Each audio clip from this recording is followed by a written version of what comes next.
Hey everybody, Shane Terrio here. Thanks for joining me. Hey, we need to talk about your rhythm playing. Does it groove? You know, like they say, it don't mean a thing if it ain't got that swing. I got a couple tips I think will help you out. Stay tuned.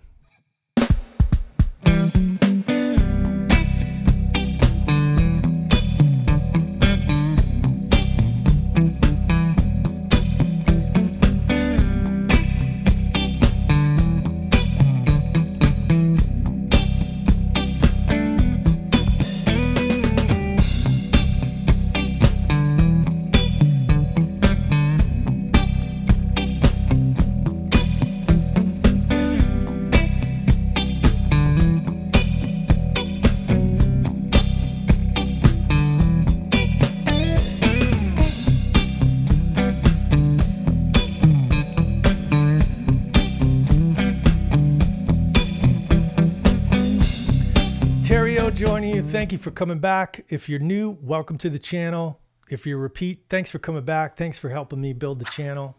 It's getting fun. All right, today we're going to talk about rhythm playing. I get asked about this all the time. I'm going to do some other upcoming episodes on this. But one of the main things when you're playing rhythm guitar, and let me just side note it here, I would venture to say easily 80% of what we do as guitar players is primarily the function of rhythm guitar. It's a very, very important thing to learn if you're playing, any kinds of traditional pop music, rock music, blues, funk, obviously R&B, even country, all of this stuff is valuable. So I'm going to kind of use the R&B funk genre today as a palette, a template to teach, but by no means are you limited to that. I mean, I've done a lot of country sessions and played with country people and other types of music. All this stuff is applicable to your own style. So anyway, rhythm guitar, one of the main things I see, and I'm not an expert, but I do get called for rhythm things a lot. One of the things I see is that guys just play way too much. Way too much. So let's talk about how to carve out parts. All right. Parts. What's that? A part. I thought you're just, No. Here's the first little rule to think about. Don't be afraid of simplicity. Embrace simplicity. Okay. There's a lot of magic in simplicity. And another thing I'm going to talk about in upcoming YouTube videos is guitar head. Okay. Guitar head. I call that what we're in, because guitar players were always playing and learning cool shit on guitar, more and more and more chords and stacking. We want to use everything. So sometimes when you go to a musical situation, meaning a recording session, playing with a singer who doesn't care about your chords, she just cares about her song, a live gig where the band leader just wants you to learn the part, things like that. You need to shut off guitar head. Let's not use guitar head. I think guitar head gets in our way coming up with parts. So couple things, embrace simplicity. All right. What do I mean by that? Well, that little part I was just playing earlier, that groove it's a progression. That's a C major 7 to an E minor 7. All right, so C major 7, there's that voicing, E minor 7. And, a lot of guitar players would see that on a chord chart, or they would hear it go, oh yeah, dude, I got it.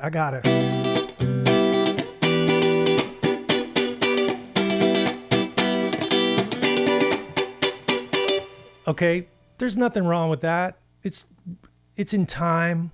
It's listenable. It's got the right chords, but does it groove?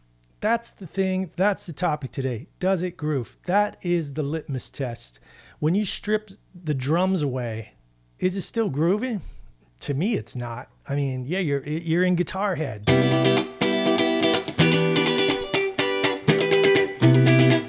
You can play all those voicings, but it doesn't mean anything.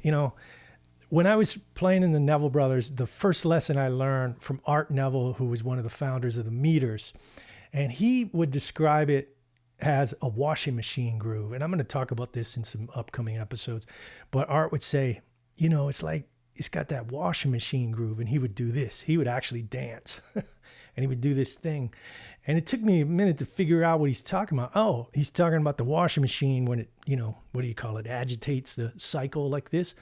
And it's the spaces in between the movements. That's where the funk, in between, that syncopation, that thing is what makes things funky, not playing a bunch of 16th notes and cluttering everything up. So how did I come up with that little part on the intro? Let's take this apart again. What if I just went...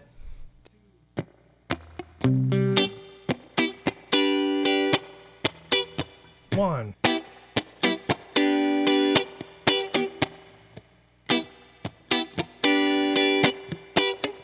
One.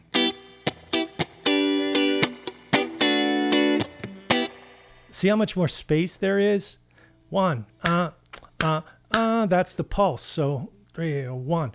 All of a sudden there's a pulse you can feel.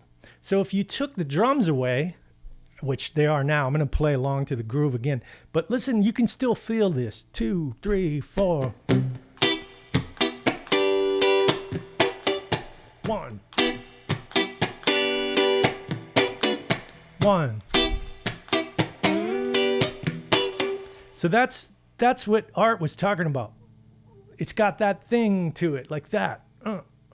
Now, you can use some of your guitar head and go back and plug in a couple of cool things, you know, maybe some slides, some embellishments. But the general pulse is that. 1. It doesn't even matter the chords. I could just play.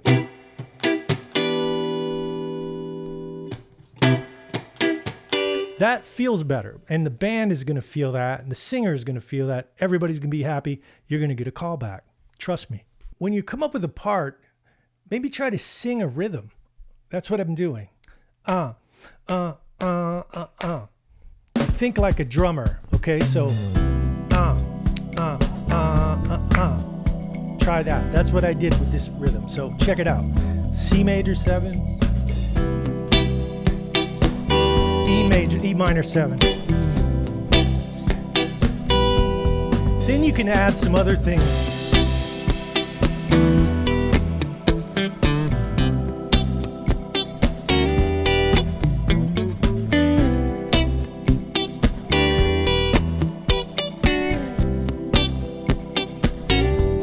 Maybe add a little, you know, modulation.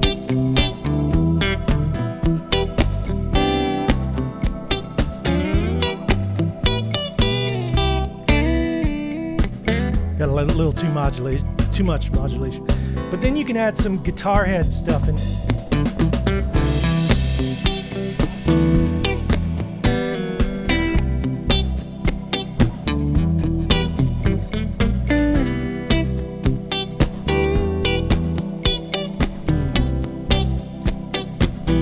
But everything is still around.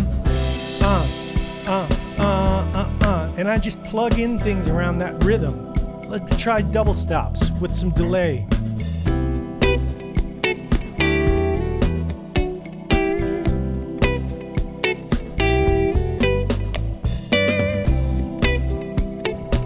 I'm coming at the top of my head, but you get the...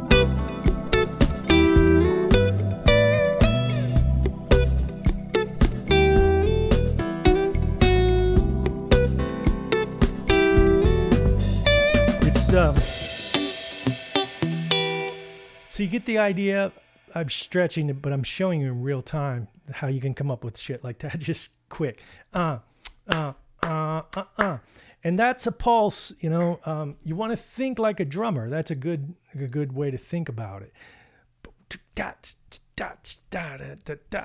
I think I was a drummer originally, so it comes a little natural to me, but you can use this stuff to come up with parts. And I hope some of this helps you out. Anyway, so some of the things I was doing, you know, the moves, the little slides, I'll get into that another time. The topic of this today, I just want to say, think about playing less. Think about playing a part instead of just, you know, the things I see guys do sometimes on videos, or somebody will go, man, this guy's a great player. Check it out. It's great. It's the guitar head thing. The rhythm stuff is so busy that in a real world situation, it wouldn't really work. unless it was like a really guitar instrumental heavy thing. But when you're trying to make stuff groove, less is more. So let's do this. Let's do my litmus test and see if that part grooves on its own. That's my rationale. Will it groove without a drummer? Let's see.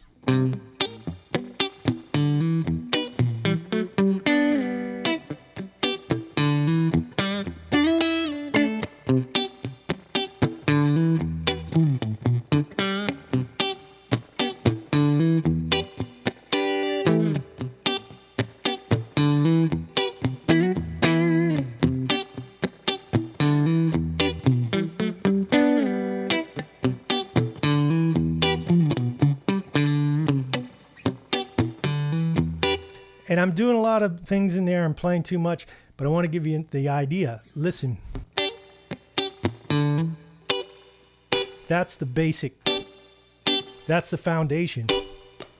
So try to use this, come up with your own thing, you know. And I'm kind of letting the cat out of the bag now, but I am working on a rhythm guitar course du jour. I'm really working on it hard right now. Oh, what? Oh, the camera's still rolling? Oh, sorry guys. I was just signing some of my I just got a fresh batch of New Orleans funk guitar books in. If you're interested, check it out. They're on my website. A lot of the stuff I'm talking about is in here. A lot of other things. All right. Anyway, guys and gals, I hope you got a lot out of this today. Hit like, subscribe, help me build the channel. There'll be more the more I grow the channel. I appreciate it. Thanks for watching. Terrio out.